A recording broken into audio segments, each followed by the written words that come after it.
మోపూర్ గ్రామం మధ్యలో ఉన్న దట్టమైన అడవిలో చందేశ్వర్ మహాదేవ్ మందిరముంది. అదెన్నో ఏళ్ల నుండి నిర్మానుష్యంగా పడుంది. దానిలో ఏదో గుర్తించలేని శక్తి కలిసి ఉంది. అక్కడికి ఎవరూ కూడా వెళ్లే సాహసం చెయ్యలేరు. ఎందుకంటే అంటుంటారు ఆ మందిరంలో ఒక యక్షుని నివసిస్తోంది అని. అంటూ ఉంటారు ఎన్నో సంవత్సరాల క్రితం ఈ చంద్రేశ్వర్ మహాదేవుడి మందిరంలో ఒక శక్తివంతుడైన సాధువు తపస్సు చేసేవాడట. ఓం నమః శివాయ, ఓం నమః శివాయ. ఆ సాధువు కేవలం శక్తివంతుడే కాదు, ఎంతో తెలివైన వ్యక్తి కూడా. అతని రంగు, రూపం, ఎత్తు ఒక క్షత్రియుడికి తీసిపోదు. అందుకని ఎంతోమంది ఆడవాళ్లు మనసులో అతన్ని ఇష్టపడుతూ ఉంటారు. ఆ సమయంలో ఒక యక్షిణి ప్రత్యక్షమవుతుంది. ఆమె అతని శక్తులను పొందాలని అనుకుంటుంది. మోహపూర్ గ్రామం అద్వితీయమైన మహాసాధువుల వారికి నా ప్రణామాలు. ఓం నమః శివాయ, ఓం నమః శివాయ. నేను విన్నది నిజమే. మీ తపస్సు నిజంగానే కఠినమైనది. దానికి ఎవరూ కూడా భంగం కలిగించలేరు. కాని ఇవాళ మీరు మీ తపస్సుని ఖండించవలసి ఉంటుంది. మీ జ్ఞానం ఇంకా శక్తి నేను ఇక్కడికి వచ్చేలాగా చేసింది. నేను మీ నుండి మీ జ్ఞానాన్ని, శక్తిని పొందాలని అనుకుంటున్నాను. యక్షిణి మాటలను ఆ సాధువు అంటే గాంధారుడు వింటూ ఉంటాడు. అయినప్పటికీ అతను తన తపస్సుకి భంగం కలగనివ్వడు. అతను తన తపస్సుకి కట్టుబడి ఉంటాడు. ఓరి మూర్ఖుడా, ఏ మట్టితో తయారయ్యావు? నీకు నా గొంతు వినిపించడం లేదా? ఇప్పుడు ఈ యక్షిణి నిన్ను ఖచ్చితంగా వదలదు. యక్షిణి కోపంతో తన మాయాశస్త్రాలతో సాధువు మీద దాడి చేయటం మొదలు పెడుతుంది. కాని సాధువు తన శక్తులతో ఆమెను అదే మందిరంలో బంధిస్తాడు. బంధింపబడిన యక్షిణి తనకు జరిగిన అవమానం కారణంగా ఆత్మహత్య చేసుకుంది. కాని చనిపోయేటప్పుడు మొత్తం మోహపూర్ గ్రామానికి ఒక భయంకరమైన శాపాన్నిస్తుంది. ప్రతి పున్నమి రాత్రి నేను ప్రాణాలతో వస్తాను. ఏ పురుషుడైతే నా మందిరంలోకి వస్తాడో అతను నాకు బలి అవుతాడు. అప్పటి నుండి ప్రతి పున్నమి రాత్రికి ఆ మందిరం నుండి ఒక స్త్రీ విచిత్రమైన నవ్వు, అరుపులు, భయంకరమైన అరుపులు వినిపిస్తూ ఉంటాయి. సాయంత్రమవుతుంది. ఊరి వాళ్లందరూ హారతిలో పాలు పంచుకుంటారు. అప్పుడే ఆకాశంలో మెరుపులు గట్టిగా మెరుస్తాయి. ఎంతో గట్టిగా వీచే గాలులతో పాటు వర్షం కురుస్తుంది. అరే, అసలు ఏం జరుగుతోంది? ఉన్నట్టుండి వర్షం కురుస్తుంది.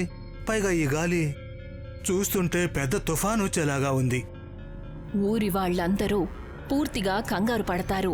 వర్షం నుండి తప్పించుకోవడానికి అటూ ఇటూ పరుగులు పెడతారు. కొంతమంది గుడిలోనే ఉండిపోతారు. మరికొంతమంది తమ బండిలో కూర్చుని ఇంటికి బయలుదేరతారు.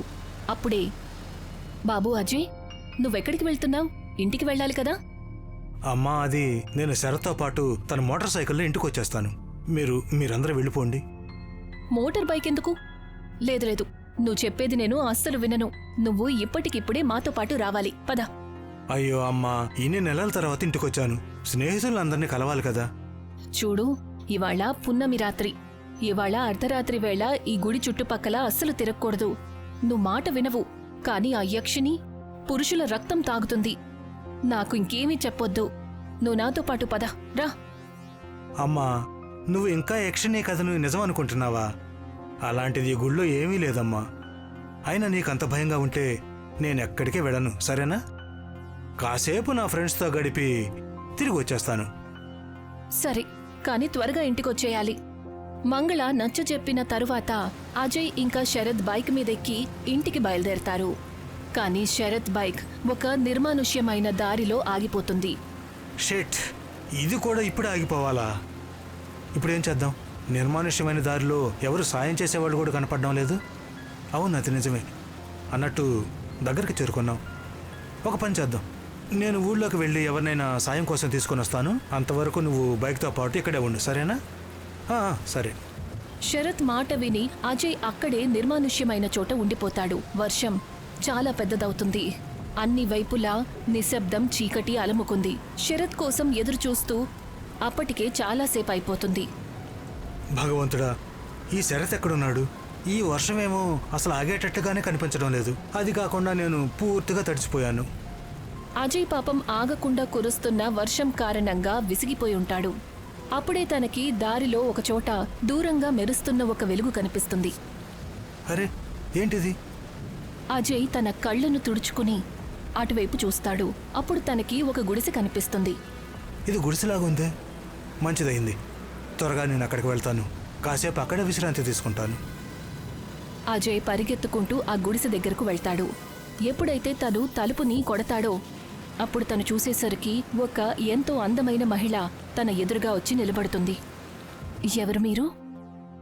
అజయ్ ఆ మహిళను చూడగానే మంత్రముగ్ధుడు అయిపోతాడు. తన గొంతు మధురకు ఏమాత్రం తక్కువ కాదు. ఏం ఆలోచిస్తున్నారు? అది ఏమి లేదు. అది నిజానికి నా బైక్ ఆగిపోయింది. చాలాసేపటి నుంచి సాయం కోసం ఎదురు చూస్తూ ఉన్నాను, కానీ ఇక్కడ ఎవరు కూడా లేరు. అప్పుడు నా దృష్టి మీ గుడిసె మీద పడింది. వర్షం ఆగేంత వరకు నేను ఇక్కడ విశ్రాంతి తీసుకుందాం అనుకున్నాను, కానీ పర్వాలేదు, నేను వెళ్తాను. అరే అరే, మీరెక్కడికి వెళ్తున్నారు? నేను నా బైక్ దగ్గరికి. ఏం మాట్లాడుతున్నారు? ఇప్పుడే కదా అన్నారు వర్షం చాలా పెద్దదిగా పడుతోందని. ఎవరూ సాయం కోసం దొరకడం లేదు అన్నారు. మరి వెనక్కెందుకు వెళ్తున్నారు? ఎందుకంటే మీరు ఒంటరిగా ఉన్నారు. అర్ధరాత్రి వేళ నేను మీ దగ్గర ఉండటం అంత మంచిదేం కాదు. అనవసరంగా మీకు ఇబ్బంది అవుతుంది. నా ఇబ్బంది గురించి మీరు ఆలోచించకండి. ఎలాగో నేను కొన్ని క్షణాల కోసమే వచ్చాను. రేపటి నుంచి నేనిక్కడ ఉండను. నిజంగానా? విచిత్రమైన విషయం. ఎందుకో తెలీదు, అపరిచితురాలి మాట విన్న తరువాత అజయ్ కాస్త సైలెంట్ అయిపోతాడు. ఆ మహిళ రేపట్నుంచి అక్కడ ఉండబోదు. ఆ మాట అజయ్ మీద చాలా ప్రభావం చూపించింది. కాని తను ఆ విషయాన్ని తన ముందు బయట పెట్టలేదు. అతను ఆ మహిళతో పాటు లోపలికి వెళ్తాడు. లోపలికి వెళ్లగానే ఆ అపరిచితురాలు తన శరీరం మీద ఉన్న షాల్ని తీసి మంచం మీద పెడుతుంది.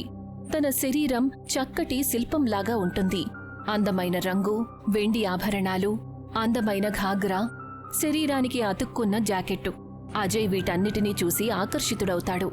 అజయ్ దృష్టి తన వైపు నుంచి అస్సలు మళ్లడం లేదు. ఏమైంది? మీరేమీ మాట్లాడడం లేదు. మీరు ప్రశాంతంగా ఇల్లంతా చూస్తున్నారు. లేదు లేదు, అలాంటిదేమీ లేదు. అది నేను ఏదో ఆలోచిస్తూ ఉన్నాను. ఇంతకీ మీ పేరేంటి? అజయ్ ఎప్పుడైతే తనని తన పేరడుగుతాడో అప్పుడు తను మౌనంగా ఉండిపోతుంది. అజయ్ ప్రశ్నకు తన దగ్గర సమాధానం లేదు. ఆమె అతనికి ఏమని చెప్తుంది? తను ఒక మామూలు స్త్రీ కాదు, తను యక్షిని. తను ఎలాగోలా మాట మారుస్తుంది. నా పేరు తెలుసుకొని మీరు ఏం చేస్తారు? మీరు నేను తయారు చేసిన ఈ మధురను తాగండి. మధురానా? అంటే మందా? మీరు మందు తయారు చేస్తారా? మా వంశీకులందరికీ ఇదే వృత్తి. సరే అయితే. అజయ్ ఎప్పుడైతే యక్షిని ఇచ్చిన మందు తాగుతాడో అప్పుడు తనకి మతిపోతుంది. తను ఎంతో విచిత్రంగా వింత వింతగా మాట్లాడడం మొదలు పెడతాడు. నువ్వేమన్నా? నా రూపం, నా ఒళ్ళు వేడిగా కరిగిపోయే బంగారమా? సరిగ్గా విన్నావు నువ్వు. కరిగిపోతున్న బంగారం నువ్వు. ఈ వర్షం కురిసే రాత్రి నాకు వేడెక్కిచ్చేస్తుంది. బహుశా నా ఈ మధుర మత్తు కాస్త ఎక్కువగానే ఎక్కినట్టుంది. లేదు, ఇది మధుర వల్ల వచ్చిన మత్తు కాదు. ఇది నీ మత్తు. ఇది నీది. నిజంగా నేను ఇంత అందాన్ని ఇంతవరకు చూడనే లేదు. ఇలాంటి అందం అంటే ఎలాంటిది? ఇలాంటి అందం చూసిన తర్వాత దక్కించుకోవాలనిపిస్తుంది. కవిగిట్లో బంధించాలనిపిస్తుంది. అజయ్ మాటలు విన్న తర్వాత యక్షిని సంతోషిస్తుంది. తనకి కనిపిస్తుంది తన బలిబకరా పూర్తిగా తన వలలో చిక్కుకున్నాడు అని. దానిని తను అవకాశంగా తీసుకుంటుంది. అప్పుడే ఉన్నట్టుండి యక్షిని తన అసలు రూపానికి మారుతుంది. తను ఒక వికరాలమైన ఆకృతిలోకి మారుతుంది. ఎర్రగా మండిపోతున్న తన కళ్ళు, చర్మం నుంచి కారుతున్న రక్తం, పొడవైన పదునైన పళ్ళు, వాటితో అజయ్ వైపే వస్తూ ఉంటుంది. ఏంటిదంతా? అసలు ఏం జరుగుతుంది? నేను యక్షిణిని. ప్రతి సంవత్సరం పున్నమి రోజు రాత్రి నా బలి కోసం వెతుకుతాను. ఈ సంవత్సరం నువ్వే నా బలి పశువ్వి. లేదు లేదు, కాపాడండి, కాపాడండి, నన్ను కాపాడండి, కాపాడండి. కాని ఆ యక్షిని తన మాట వినిపించుకోలేదు. తను అజయ్ పీక పట్టుకొని దానిని విరిచేయటం మొదలు పెడుతుంది. అజయ్ తలలోంచి రక్తం కారుతుంది. శరీరంలో నుంచి గుండె బయటికి వస్తుంది. ఆ తర్వాత శరీరాన్ని ముక్కలు ముక్కలు చేస్తుంది. మరుసటి రోజు ఉదయం ఊరి వాళ్లందరికీ అజయ్ శరీరం ముక్కలు ఆ నిర్మానుష్యమైన చోట కనిపిస్తాయి. ప్రతి శరీరపు భాగం మీద చాలా దారుణమైన గుర్తులు ఉంటాయి. దానితో అందరికీ అర్థమవుతుంది అజయ్ చనిపోయింది మామూలుగా కాదు, తనని చంపింది ఆ యక్షిణీయే అని.